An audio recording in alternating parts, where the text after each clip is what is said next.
Hey guys, my name is Jesse. Today we're going to go over replacing the saltwater or raw water impeller on a sailboat.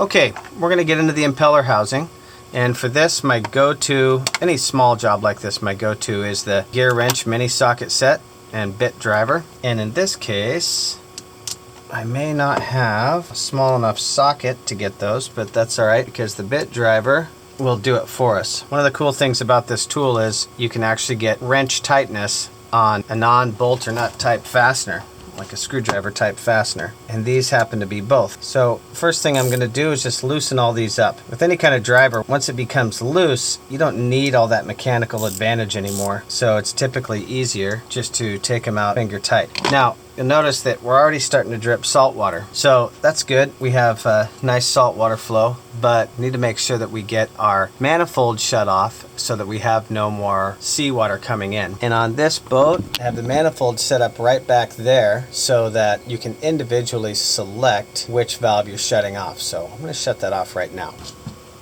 Okay, check out our system here. This is the generator, this is the engine, and these are saltwater pumps right here. It's nice whenever you go to a manifold to cycle all the handles and just keep them nice and loose. If they don't get cycled over a long period of time, they'll get stuck, and then when you go to shut it off in an emergency or something urgent, you won't be able to.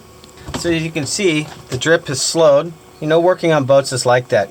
You'll get going, you know what you need to do, and then be like, aha, why is that water dripping out of there so strongly? Oh yeah, need to close the valve. Just roll with things like that. Perfection will drive you nuts. Just go for excellence. Make mistakes, just catch them. You know, if you're doing this every day, you have a system. So much we do on boats, we only do infrequently. So sometimes it's hard to get a rhythm. Unless you're doing nothing but servicing boats all the time, then you can get a rhythm. If it's your own boat, a lot of these jobs you do maybe once a year. Take it easy on yourself. One thing you got to be careful of is not letting salt water get in a ratchet. Try not to use one under a drip. Now that back one, that's really tricky. A couple different ways to get to that. Could use a very teeny tiny end wrench. In this case, we may be able to use the side of a standard screwdriver. So let's try that. Nope, that's going to damage it. I'm going to grab a small end wrench. Okay, we'll take this the rest of the way off. Take the faceplate off. I'm feeling the faceplate here and it's nice and smooth. There's always a little bit of an indentation where the impeller rolls over the lobe, but this is not excessively worn, doesn't show like a bad fit of any type, so pretty happy with that. Now what we have is the O-ring. These O-rings will get tired. I believe our new impeller will have a new O-ring, but we want to at least inspect this. I'm going to clean this thing off just with my fingers here. It'll have a little bit of saltwater scale on it. And what I'm looking for as I roll it between my fingers and stretch it is cracks. Anywhere I expand it, I'm not going to yank on it, I'm just pulling on it a little bit. I'm looking for cracks, and I'm also looking for a prominent flat spot. If there's a flat spot, it means that the O-ring is getting old and it's been squeezed for a long period of time, and it'll leave a flat ridge. Now an O-ring seals by deforming the round portion of the O-ring, so it kind of squeezes out and fills the void. If it has a flat spot, that means it's lost its elasticity, so it's not going to squeeze out anymore. It might not even be cracked, but if it has a flat spot, you're going to have a hard time keeping it sealing, especially in cold weather. But this one seems fine.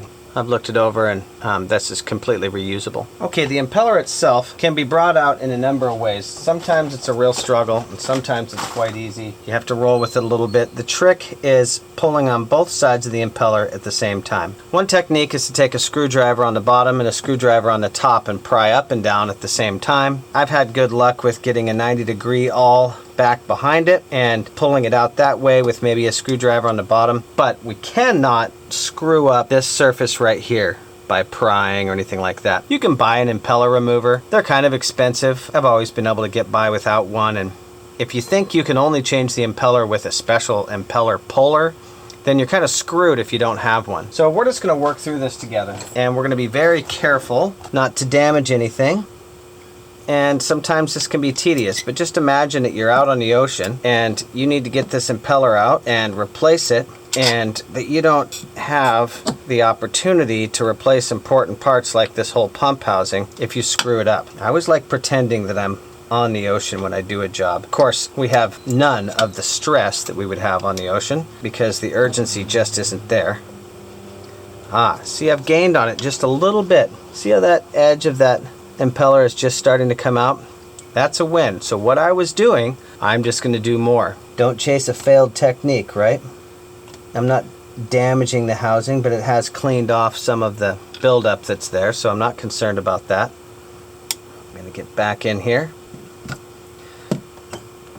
Once I can get behind it with my awl, that's going to be my most powerful tool. I'm going to pull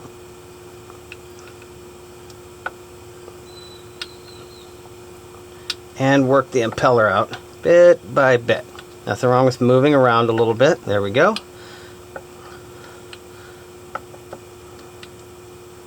See how I'm steady pulling with the 90-degree awl, and I'm just inching it. Very light pressure here.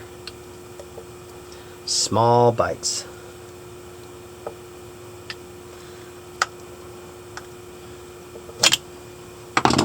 There we go. Now, in that process, I did hole this impeller. I'd planned on replacing it anyway. But you know, that kind of reminds me that even though this would be functional, even though I poked the awl through one of the fins, this would still be functional. But take a look at this thing. I just pulled it out. We've been parked for about 10 days, and you see the deformation here? It's been sitting with that portion of the impeller smashed in place. This thing's getting pretty tired. It's not cracking or failing per se, but it's time for it to go. I know I have spares, so I'm not too worried about it. Here we go. Check this out. See right at the base? Right here? If you can see right here, it's begun to fail. There's a crack at the base of that paddle. That's not from me with the awl. That is failing material. There's another one. This one's more faint. Right at the base of the impeller there, and that's from my awl. That cracking right there, what happens is this impeller will start to come apart and these fins will pluck off. And then what happens is they get pumped by the remainder of the pump that's functioning, and they get pumped into your heat exchanger. Once they go into heat exchangers, they start blocking flow. So what will happen is people will replace their impeller, and like half of these things are missing. They've got like every other vein, and they're like, oh yeah, that one's worn out, and they put a new one on.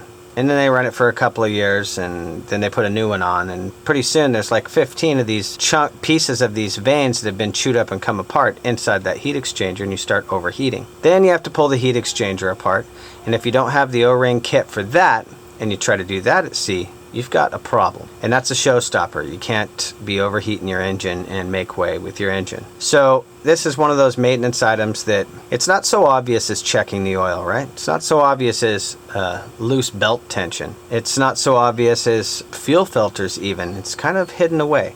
So if I was going to store this boat for like a year, and I did this last time, I just pull the impeller out and I leave it out and I put it back in before you go. But since this boat needs to be in readiness, even though it may sit for a while, I'm going to go ahead and put a new impeller in. And I'll check our impeller inventory and make sure we have 2 or 3 on hand. Okay, here we have the proper kit. In the kit, you're going to see several different types of gaskets. It's a paper gasket, some different foam gaskets. These are all the gaskets that SPX says that you'll need on different types of housings. So in this case, of course, we recognize that O-ring. So we'll be able to replace the O-ring and the impeller at the same time. Nice kit. This comes with impeller lubricant. This is just glycerin. If you don't have glycerin, you can just get it wet with water and slide it in there, but this keeps you from tearing the impeller when you go in with the new one. You can also just buy glycerin like this, which is a pretty handy thing to have on the boat. And I think we'll go ahead and use this, and we'll save this little packet. And this packet's a one-time use thing, and this glycerin's already open. I've checked here, made sure there's no debris inside. It's nice and clean, no deformities. I'm going to pour some glycerin onto the impeller. You can't really overdo it here. This is a water-based lubricant. And you notice that there's no recess that's different from one side to the other. So the shaft positioning is the same on both sides of the impeller. It isn't one-sided where one face needs to be up over the other. It's exactly the same either way. I'm going to put it in with the serial number out, or the model number. It's a Johnson model number, just in case somebody has to source one in the future and they don't happen to have one on the boat or can't find the kit. This would be easily readable before it's even removed. So what we want to do here is slowly and carefully rotate these fins as we press in. So it's just started now. I've just given it an initial twist to get those vanes to lay over. Now, up here on this side, where the lobe is, where all the fins are bent, I want to be very careful and babysit these as I press them into place. If you meet resistance, something is wrong, so don't force it. Remember, you're dealing with little rubber flappers here. At some point, we'll have to push pretty hard, but not until I'm convinced that these fins are not going to be damaged. What we're trying to do is lay the fins down at the same time as getting alignment on that shaft. There we go. I just felt it click into place. As you can see, all those fins are laying down nicely. No hammering, no weirdness like that. Just good steady finger pressure. And there it is. Now that we have our new impeller in place, I'm going to run my fingers over it just to make sure that it's absolutely flush, fully seated. That feels pretty good. Set my old impeller aside. I notice this one doesn't have a serial number on it. So I'll look at the inventory, and another one or two will be ordered if we don't have any more spares after the one we just used. However, this is functional. It'd be a short distance. If this was my only spare and I didn't have any new ones on board, I'd still keep this one. It could just get you home. Even if it comes apart and you have to clean the exchanger, this could just get you home. So this and the O-ring, if I have no other spares on board, would go in a plastic bag labeled. Alright, that's not the case. We do have a replacement, and I've got glycerin all over my hands, so I'm going to use that to lubricate the O-ring. You always want a little bit of lubrication on an O-ring. I usually use some sort of grease or something. And that helps the O-ring slip into place, make sure it doesn't get pinched, so that it can do like we were talking about earlier and like lightly extrude and fill the void. Now I'm going to press the O-ring into the recess on the pump housing, which involves a little bit of stretching. I want to be careful here because this is a flat install that I don't roll the O-ring as I press it in. If I go all the way around and I roll it, turn it into like candy cane, then it's not going to seal properly, or it'll be more likely to fail or pinch. So this is kind of a tricky O-ring install because it's a flat face with a shallow recess. So I'm just going to work my way around, try not to roll it, and press it into place. It has to stay there in place while we're putting the faceplate on. And the easiest way I'm finding is to go from one side to the other, pressing straight down. Do you see how I did that? Let's do it again. Once it's set in there, it's set really well. That was a good technique. I want to show that again. I'm going to very carefully pull that O-ring out. Okay, I'm going to take both thumbs, press in, and we're stretching the O-ring with each thumb while pressing it in. That caused no rolling whatsoever. Just a straight install, and it's nice and secure in place. That's great. Now, so it can seal properly, I'm going to re-lubricate the face of it. You know, this glycerin also helps the impeller, keeps it from burning up while it's priming, because there's no salt water in this pump right now. It lubricates with the salt water that it pumps. So this glycerin will kind of buy it time to get it primed without having these spinning around at high speed on the unlubricated surface. Now you can see the wear mark here? We want to match that wear mark. Now this one, I just put the Beta Marine straight up. It has the impeller part number. That's really handy. They don't always have that. But for me, this is really easy because it's printed. One way to get around that if you don't have a printed faceplate is before you take it off, you can use a paint pen and make an alignment mark. But what I'm getting at is you want this wear mark to stay the same. You don't want to be reestablishing that every time. This is your best seal right here, and you'll get your best flow that way and the least amount of wear on your impeller. You know, if you put the thing on in a different orientation, it'd probably be okay. But remember, we're shooting for excellence here, and I want to put this thing back in the same orientation because I think it's better. This is the tricky one, and we're going to do it first. I put my faceplate on, and I use the plate to actually hold the screw in place. Finger tight, barely finger tight, just enough to hold the plate up. And another, and we'll put all these in finger tight now.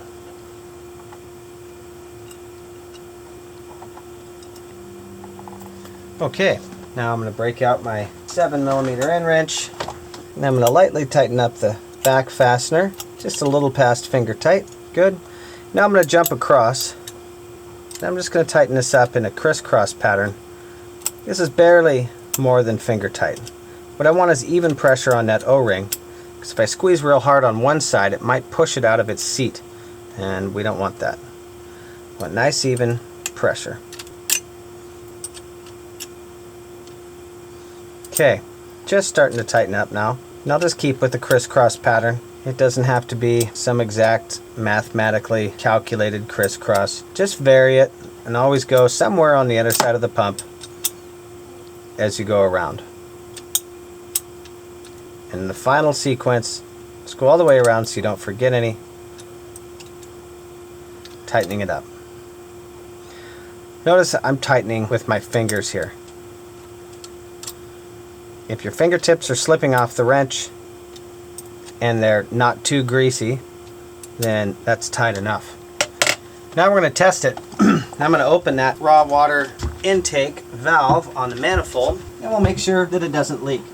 If it did leak, I would continue to tighten it just until the leak stopped, maybe a little bit more. But these are very small, and if I start really having to reef on that wrench, something is wrong. Don't go anymore. Close the valve, take it apart, check your O-ring, and dollars to donuts, your O-ring would be pinched or it would be slipped out or something like that. Over tightening on a misplaced O-ring can destroy the O-ring, so keep that in mind. Go slow. Even with me making this video and explaining this, it hasn't taken that long. So if you were at sea and you had to do this, say it takes you a half hour at sea, big deal. Heave to, gather your tools up, go slow, make sure you use the right tools so you don't damage anything, and move forward. Alright, well I think that wraps it up on impeller replacement on a sailboat. I hope you enjoyed the video and learned something.